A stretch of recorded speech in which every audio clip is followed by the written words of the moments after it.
Welcome in, Kuma Crew. I am, as always, Annakuma, and I'm here today with a new retrospect of a game that I've loved since I was a kid. And it isn't even a point and click this time for a change.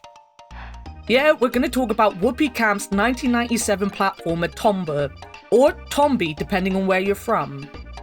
This game sees you play as Tomba, this pink-haired caveman who has to hump pigs to get the golden bracelet that they stole from him back. And I'm only half joking about this as well, as if you idle after grabbing a pig, well, yeah.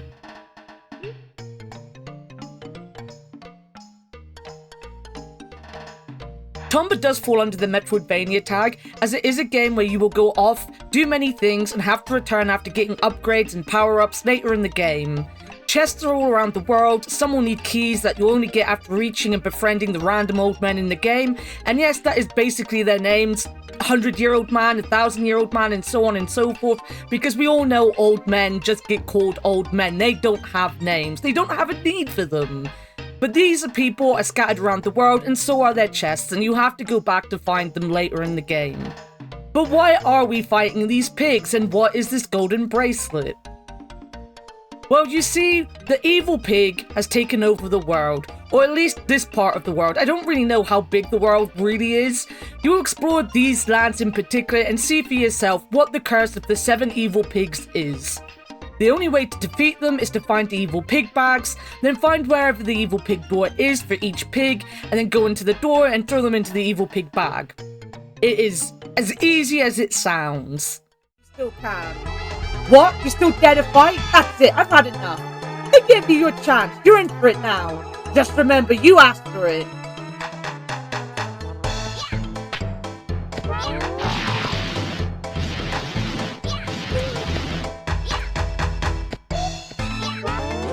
Fuck. Well, I did not do anything. Fuck my life.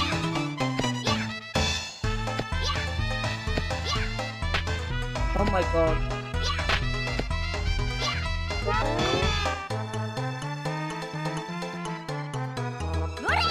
There we go! Samurai pig, that's what they call me in college! I went by Porky in high school. I want you guys to know that these pigs are not usually that easy for me. I don't know how I managed to do that. For the most part, Tomba is a pretty simple game. The difficulty comes from the platforming that you'll do. It's very precision based and will be made even more challenging with things such as enemies off screen in your way, leaps of faith, and even wind mechanics. This all becomes even worse when you get to the jungle, but we'll get to that later. You start off with this wonderful cutscene, which explains pretty much why Tomba is doing what he's doing, and I'll just let you watch it and enjoy it.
then get thrown into this village here.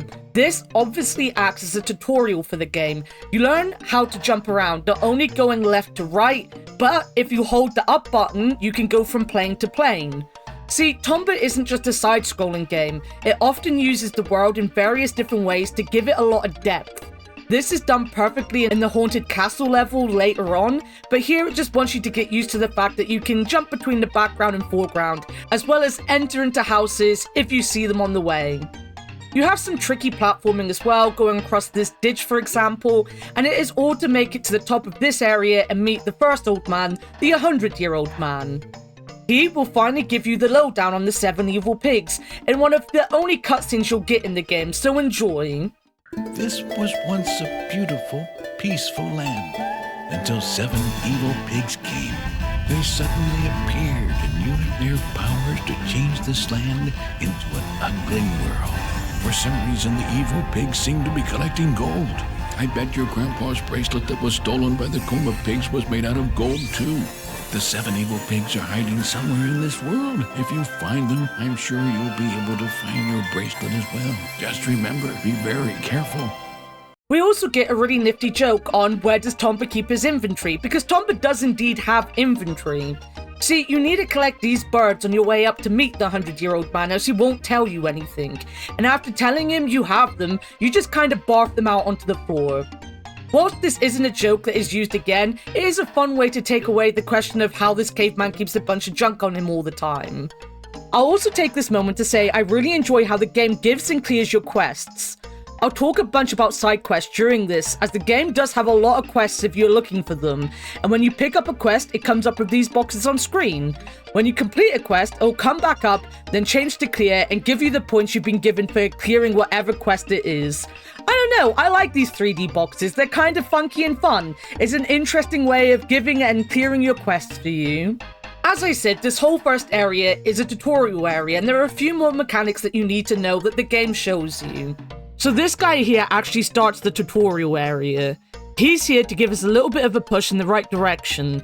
Again, it is well done in that he just talks to you and makes a joke about your hair being pink before leaving you to it and jumping back later on to give you a bit of a hint about the fog at the end of this area. Guy then leaves, and I can't really remember if we see much of him again or if he ever finds out if our hair really is pink. For example, Tomba does have a blackjack to begin with. He'll have various different upgrades to the blackjack. He'll also get a grappling hook and a boomerang as well. And they can be in the end combined together to make a grapplejack, I think it's called. You can charge your attack with the blackjack and hit the enemies, or even just cut down the long grass around you in this area. Hitting the grass here will show you that other things could be hidden in this world. For example, this frog here, who you can take back to the pond on this level and complete a very simple side quest. Mainly, you'll be jumping on the pigs and throwing them at each other or the scenery around you to get rid of them.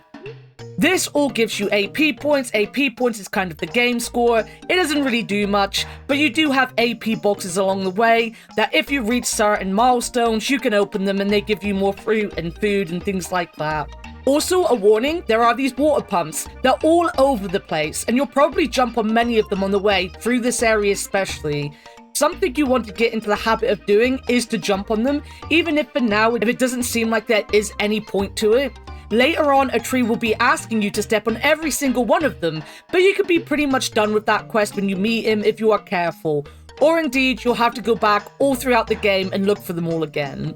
To even get to the 100-year-old man, it introduces you having to jump on things like this mailbox to get this tornado out of the mailbox.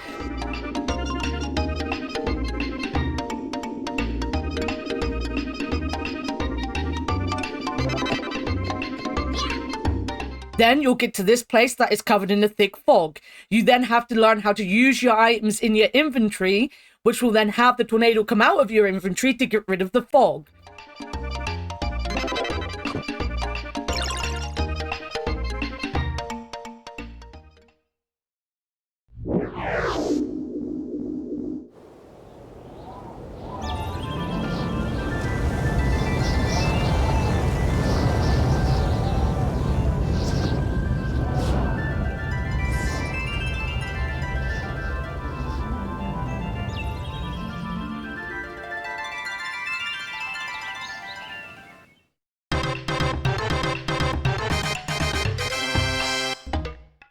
Also, we get introduced to Charles the monkey. He is up in a tree, so it teaches you how to swing on branches or make difficult jumps.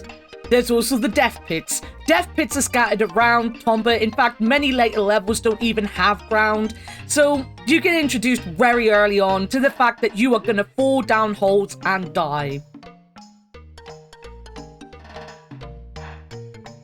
You'll also get a glimpse of a lot of the platforming and what it wants from you. You'll have to swing around to find chests that are just hanging randomly in the air, and you'll have to learn how to get to them by precisely landing on top of them. Then you'll just find out that they're locked and learn that you have to indeed come back, because that's the whole point of this game, is exploring, getting new items, coming back and grabbing things you couldn't beforehand. So yeah, there's a lot packed into this tiny little section. Everything you need to know about the game you are taught in this very small area, and it is done so very well. You will never actually in fact notice you're being tutorialized, which is the best kind of tutorial. From here, you'll enter the forest and meet the dwarfs. To even be able to talk to the dwarfs, you'll first have to jump on this one that runs away from you until you've learnt the language. How this helps, I don't know. I don't even think Tomba actually canonically talks. I'm not sure. He's a caveman. Maybe he does. But he's kind of a silent protagonist throughout the game for us. But apparently him jumping on people's heads, you know, lets him understand what they're saying to him. This also gets you through the forest quite fast. The first time through the forest, you're basically just chasing after this dwarf and jumping on him till you get to their village. When you come back through again, it's going to be full of pigs and stuff. But this is a nice way to get you across this area, teach you a little more about how to jump around and interact with the world, and then get you to the dwarf village. I won't go into every single little side quest in the game. There are a lot, and I'm not trying to make a guide for it. But again, this small area, as I just said, kind of gives you another quick glimpse of the mechanics of the game. These slopes are slippery, so you have to slip and slide down them. They become dangerous when the pigs are there, but right now they're not. You can then get these leaf butterflies, which will come out of the ground, and if you jump on them, you can pick them up. Again, teaching you to keep an eye on just about everything happening around you, because something might be important for a quest later on. These things that drop down and these cactus-like plants teach you about Tomba being able to grab hold of things on the side, and indeed slide from side to side, to carefully get around obstacles that are dangerous. Tomba does a great deal of introducing you to the dangers of the game in the first 10 to 30 minutes, so that when it stops pulling its punches, you feel like you know enough about how the game works to overcome the challenges. And oh boy, are there a lot of challenges in Tomba. Back to the dwarf village, and there aren't actually many villages in the game, but when they have them, they change the area up to make it feel unique, even if the setup of the villages are kind of the same. A village square, some buildings you can pop into, and then this area here where the village elder or equivalent should be. The village square uses a top-down camera view that lets Tomba walk around more freely, whilst the area with the elders goes back to being side-scroller perspectives. This is very much because in the overhead shots, Tomba can't do anything but interact with people and talk to them. You can also give things to people in this view, but you can't jump on them, which is kind of Tomba's way of doing just about everything, which is why you have to be able to do it in the elder areas, because very often there will be things to interact with in a different way there. That being said, here we will talk to the dwarfs and find out that some of the dwarfs have got lost in the woods. It's time to go back into the forest and find them. They can be saved by just grabbing hold of these pink things that they're stuck in that are all over the forest. There are a couple screens to the forest, so you're gonna have a little bit of a time to find them. You'll also find this dog and a lost kid. The dog is a long quest line with a dwarf in the village who will look after him and make him better, and it will unlock fast travel later in the game. How late depends on how well you know the game and how fast you finish this quest, how important you find it. It doesn't tell you it's going to be a fast travel, so you might just forget about it. You do need to help this dog as he's important to finish the game as a whole, but you can miss out on his fast travel if you don't do it fast, I guess.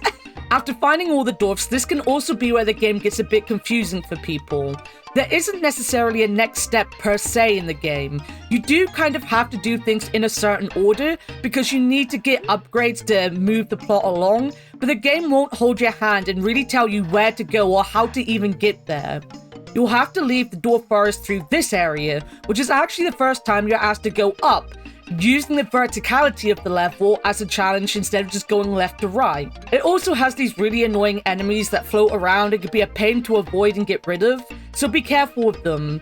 And it also has these moving platforms that if Tomba steps on them, will just swing them around, which can also be quite annoying.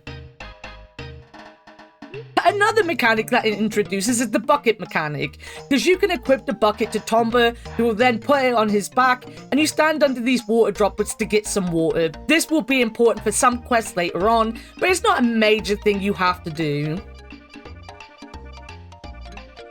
Then, when you get through this area, you get to go to the one place that people genuinely seem to hate, the Mushroom Forest.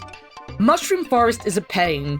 It is the first area that doesn't seem like a real place, as in there are all these pits and loads of random platforms, and you have to climb around finding whatever it is you need to help you in here.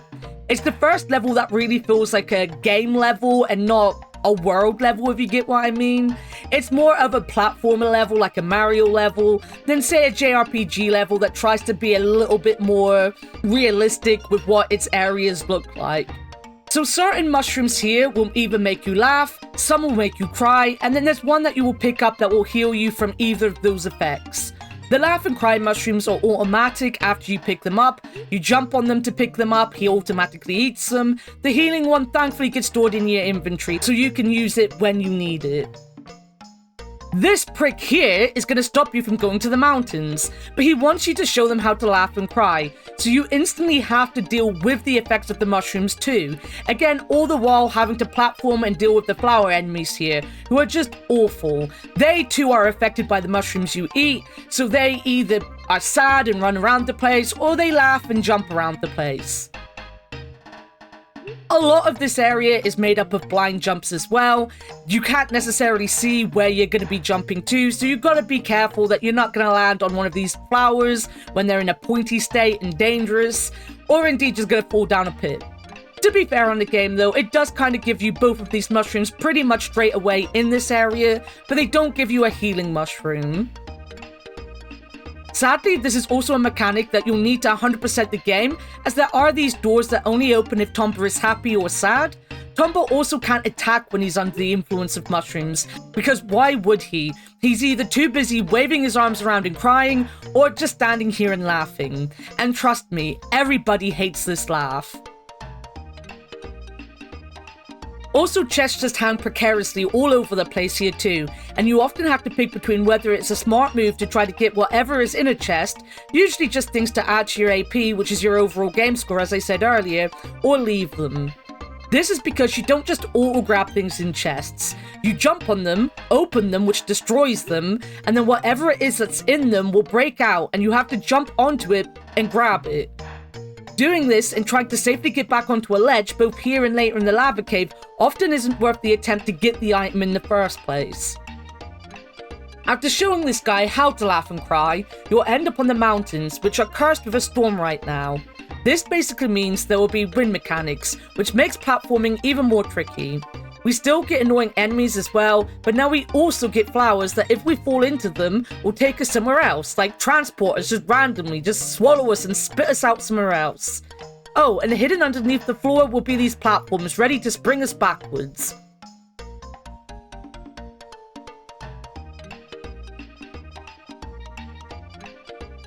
Whilst Mushroom Forest is just annoying, Phoenix Mountain is the first place that really wants to challenge the skills you are learning. You have to use your sprint to make sure you have the momentum to fling Tomba forward. You have to be careful as some jumps have extremely small platforms you need to land on whilst factoring in the wind and watching out for other things flying in at you from the sides. Again, nothing in Tomba is difficult to do, just difficult to master. Now before I go on, I should mention two other things that Tomba has. Now this script has been edited a couple times, so one of these things are side quests, which I've mentioned before. But the other thing is that there's just lots of characters in this game. And I'm not joking, there are literally tons of fun characters in Tomba. The old men altogether have every old man trope going for them. Charles the Monkey here is a bit of a pain, but shows up from time to time and ends up giving you some much needed upgrades. Every village is lived in, and whilst they aren't big or vastly populated, everyone will talk to you. You'll find characters randomly everywhere in the world as well, and lots of them will have quests for you, or just tell you to come back later because something's gonna open up. It is very easy to lock yourself out of 100%ing Tomba as well if you want to try it. I have actually done a 100% run on stream before. One of the easiest ways to lock yourself out of the 100% is if you get the silver medal on the pig racing first attempt, because you need to unlock all 3 medals individually to get the quest completed. And if you get something like a silver, you're not going to be able to get a bronze later on because you've already got the silver.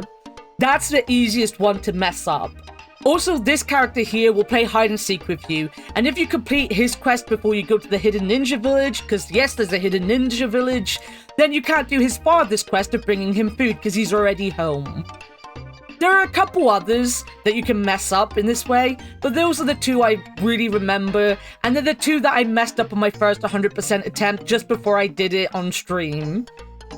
But there are many side quests in Tomba, and you can find them all as you open them in your journal, which you get to the same way you get to your map, which I always forget there's a map in Tomba. Back to the mountain, and all of this platforming is being done to meet the Phoenix. You try to ride on him, but he isn't well, so you end up falling into this village of mice.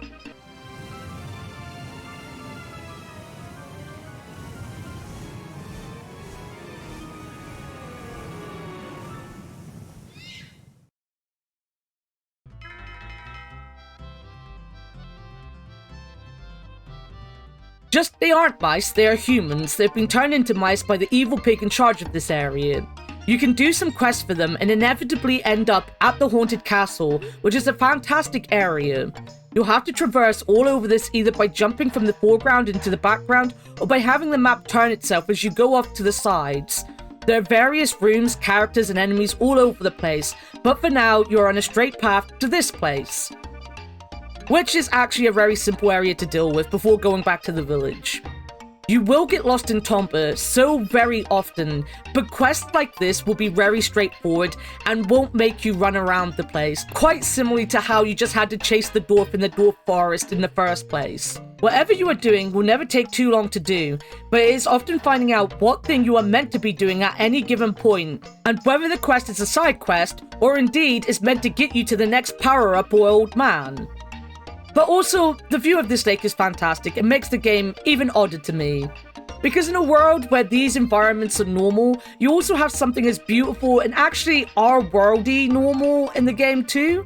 Tomba is just a strange experience, but it can, as you can see, be absolutely stunning if it wants to be.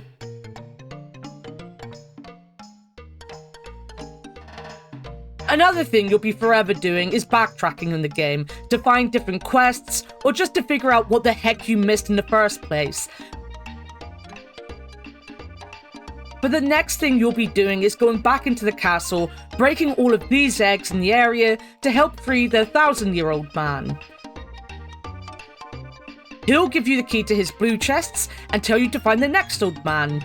He'll also tell you that the green pig is somewhere in the lava caves, but the lava caves are dangerous and you need to get a certain power from the haunted castle to help.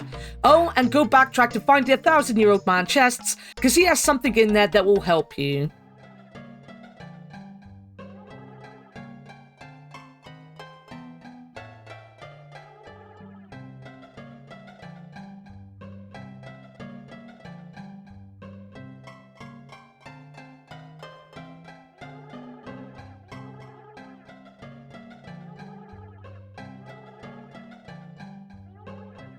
When he's talking about power-ups, he means these gems. You get them, you can use them. They're basically wind and water and that kind of stuff. I don't necessarily use them, but they do make your life a little easier. I have nothing to say because I generally don't use them. You get the first one by going up to the top of the haunted castle and just picking it up. I think it's AP checks you need to get them, so you need to make sure you have enough AP to pick them up. But they're not something you have to get to end the game. You can complete the game probably without getting them. Maybe you do need to get them, and I just ignore getting them.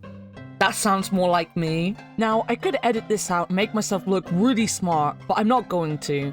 I do actually know the mechanics behind these jewels, or at least how to get them. It isn't AP based like I said, it's experience based. You see, when you kill any given enemy, a little puff of smoke appears after you attack them. That adds to your XP on any given XP bar. As I said, there are 3 different jewels, one for fire, wind, and water, so if you don't have enough of any given XP, you'll have to find the enemy that correlates with the element and kill them. The little bit of smoke that comes out of them as you kill them will be the color of whatever jewel they are there for. The jewels of water and fire both remove your equipped item, and then have you use a magic attack instead. A fire aura for the fire jewel, and water bubbles for the water jewel. The wind jewel gives you a double jump, which I didn't know until I realized how badly I'd explained all of these mechanics, so went to look them up online, and now we'll probably in any new playthrough use the wind jewel because a double jump is very needed. So yeah, I'm wrong. The jewels are there if you want them, and take XP from killing enemies to unlock them, and will do various different things to help you through your journey. Oh, and you also get hurt no matter what if you jump into water whilst you're wearing the fire crystal. At first, and at this current point in the video, you'll be hurt by water anyway, but you do in a moment learn to swim, but that doesn't matter if you're a fire boy. And to show which jewel you have equipped, your hair will change colour. Back to the actual video now, I've shown myself to be a total idiot. That being said, your next area that you're going to is the lava caves, and the lava caves suck, and I hate them, and I will always hate them. This is one giant skill check to make sure you are now used to the platforming. There is no floor, so you need to make your way across on these small platforms, or by jumping off of flying enemy pigs and using your grapple. There is little to no point getting the chest, because if you try, you'll probably fall to your death anyway.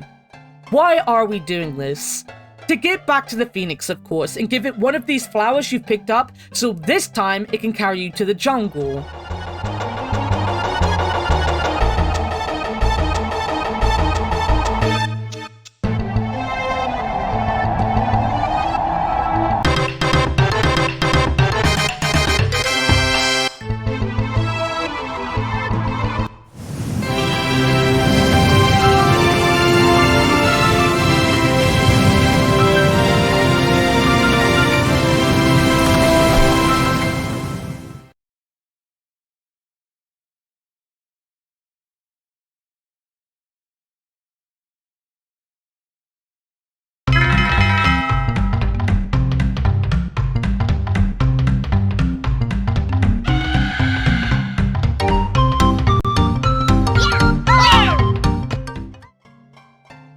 So you will hate the lava caves. Everyone hates the lava caves. But the jungle hates you.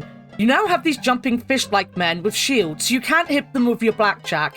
And they also carry spikes, so jumping over them is difficult. Also, these drums are bouncy, so you're going to be bouncing around the place a lot. These vines you fall down off of. The game is out here now trying to trick you, and has made everything so very hard to do, and very much is out to kill you. If you have the Minus hat, you could go into the village and visit these guys in their clock tower, and if you have bananas, you can make banana juice here, to then give to Charles, who will teach you how to swim. Swimming in Tomba isn't hard. It has a water level, but is actually a very simple water level to get through, and most of the swimming is in very small areas that don't affect anything much. This is kind of where you'll need to do a lot of back and forthing to finish quests. You'll be able to get to the hidden village, which is in the sky if you've been collecting these leaf butterflies. A certain amount can be found in certain areas, with the last area you can catch the last couple you need being the jungle. You can then help this dog, as I said, which gives you auto travel back to villages, and just a bunch of other things. If you haven't been interacting with the AP boxes, you can now go back and do that, but they are just a measure of how much you've scored so far in the game. This is basically a point where you want and can do a lot of exploring. There is this old man to meet, and he's in this flooded area. You'll swim underwater to grab his beads that he lost before he'll help you, and he also has a quest with, I think, the mermaid that's in the haunted castle, and she wants you to swim, so now you can swim, you can go and help her. It's a whole thing. At this point though, you have basically unlocked everything there is to see, so the next big thing you need to do is find all the evil pig bags, accidentally stumble into the location of their doors, either because you just did, or because you talked to the fortune tellers who give you a hint, and then throw these pigs into bags.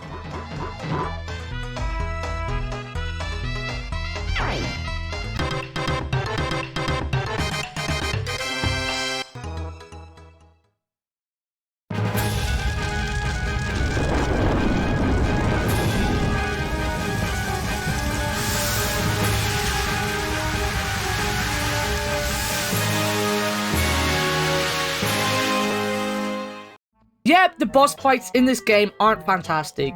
You can get hints from the fortune teller in the mice village and underground on where to find the pig doors, and the bags you get by opening chests and doing the main story. When you randomly walk into a place with a pig door and you have the pig bag on you, it will automatically open the door, which you can then jump into. Each pig has its own area. They are really cool as well. The bags also have their own unique pathing, making the fights slightly different. The pigs themselves also get their own attacks. That being said, all the fights turn into finding a way to jump on the pig, aim it at the bag, and just throw it in. You only need to do it once as well, even with the final boss. Again, nothing in Tomba is hard. When you master the platforming, the jumping, and the mechanics, you can get through this game very simply. The difficulty with the 100%ing is purely based on soft blocking or not understanding a hint on how to do a quest, and the boss fights are genuinely the easiest part of the game. This underground area is basically the last area insofar as it has the final old man and the entrance to the final boss. It also is the last place to be unlocked as well in general. The pigs you fight will end up here, but before we get into that, I'll just say this. Lots of Tomba can go unseen if you don't want to explore it, and that's okay. As far as the main story goes, it is engaging enough for a platformer, and gives you a lot of content that is frustrating enough without going through the riddles of what it is the random characters want you to do. Exploring Tomba is fun, but if it gets too frustrating, giving up on quests that don't seem important is absolutely fine.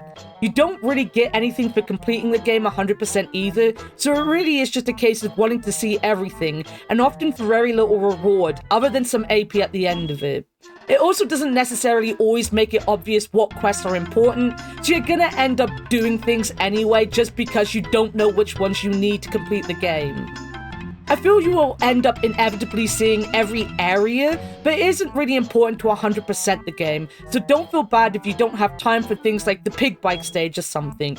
You really don't get anything for your time trying to beat the fastest time. When you've got all the evil pigs, it is time to go to the most evil of the evil pigs. You'll be taken to this door where all the evil pigs are standing on pedestals. Just before you can enter the door, they all go away. So this old man sends you off to find 7 friends, which means backtracking to areas that have characters in them and asking very nicely to come stand on a stone for you.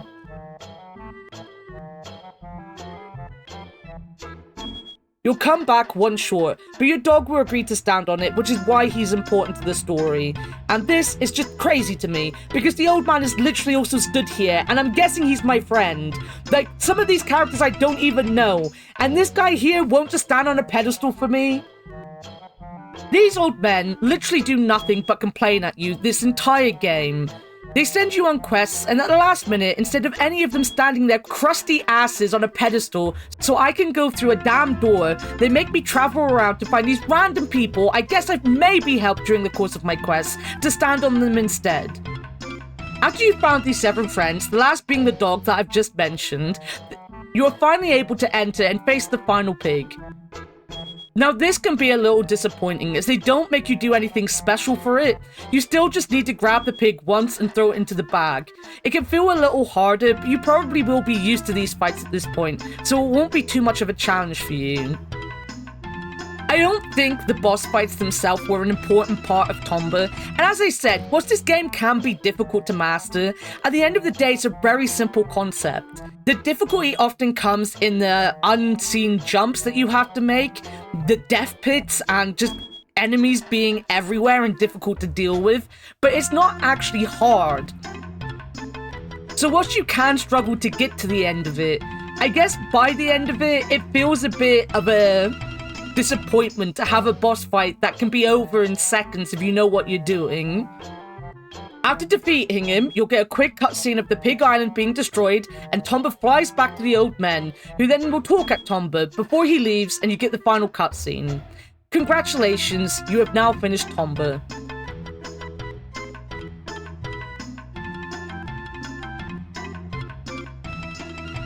Is it worth it to beat Tomba in 2025 when I'm writing this and saying this, but this probably comes out in 2026 knowing my luck? Honestly, sure. I feel Tomba holds up well today. It can be a challenge, especially places like the lava caves, but I feel it does reward you at the end of any given area. Story-wise, it gives more than some other platformers of the era. You get many fun characters to talk to, and everyone is unique and silly. It doesn't take itself or the story too seriously. There's not much of a story, you're just chasing after pigs for a bracelet that Tomba then forgets about at the end of the game. This just allows the humor to pour through easily in every interaction. Plus, it isn't a hard game to control, which is important. In a game that really wants you to be precise with what you're doing, it lets you have a lot of control over what Tomba is doing. It is a side-scroller for the most part, which means there's no annoying cameras to deal with, and Tomba will do everything you ask of him without much trouble. It is, as I said, a Metroidvania, as far as you'll have to return to certain areas after getting different power-ups and items, the old man's chest being the big one, and of course if you want to 100% the game, then you'll need to keep coming back to see what has changed in any area. Characters will show up at random times, doorways open, and so on and so forth. It isn't a huge map, and it does give you the ability to fly around with both the charity wings that you'll collect throughout the game, as well as the dog later on. So it isn't hard to get around and find the hidden quests and just check up on places before you finish the game. For a game that at its heart is just a platformer, it has so many characters you can talk to. They all have unique personalities, and there's some really funny moments you can find. Things like the actual mouse in the mouse village hiding in the bar. I find it worth talking to everyone I come into contact with, but I'm also a point-and-click fan at heart, and interacting with everything that is possible to interact with in a game is just kind of my thing. It didn't have to have all of this attention poured into it though. We didn't need loads of NPCs there to flesh out the story. Tomba himself is a silent protagonist, but people interact with him like he's having a merry old conversation with them. You get so much lore of the various villages, what is going on in them, and what has happened since the pigs turned up, but it was never something that was really needed to make the game fun or entertaining. I keep saying that it is important to 100% the game because you can just accidentally miss some of the quests anyway, and softlock yourself out of the 100%. But the variety of things that you have to do to reach 100% is never tiring.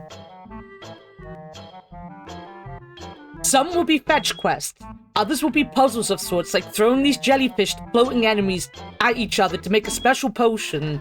You have the pig carting minigame, and even a race up to the top of the tower with this guy. If you do try to 100% it, or at least see as much as you can, then you won't be disappointed with the time you've spent in the game.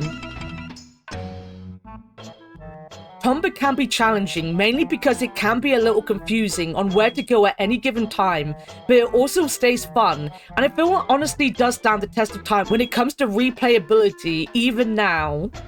The art style still holds up, the sound design gives it a lot of whimsy, and the gameplay is simple, yet you'll never feel like you're having an easy time of it in the game.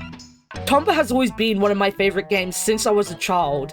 I had it on a demo disc as a kid, and was always grateful that my cousin then got me the full game later on. It was a staple of my childhood, and coming back to it 20 odd years later to complete it again on stream felt so natural. I couldn't give it more praise if I tried. It's just a super fun game, and I think if you like platformers and want a very solid one, Tomba can be the game for you. It even got a remaster, which is on Steam right now, so it's easy for you to pick up if you want to play it. That is all I have time for today though. If you want to keep supporting this bear here with whatever it is I'm doing these days, then please take a look in the description below, where you can find links to all my other YouTube channels, my Twitch where I stream 5 days a week, my socials and my Patreon. Go find your favorite way to follow the bear. Until next time though, as always, thank you for watching and bye bye.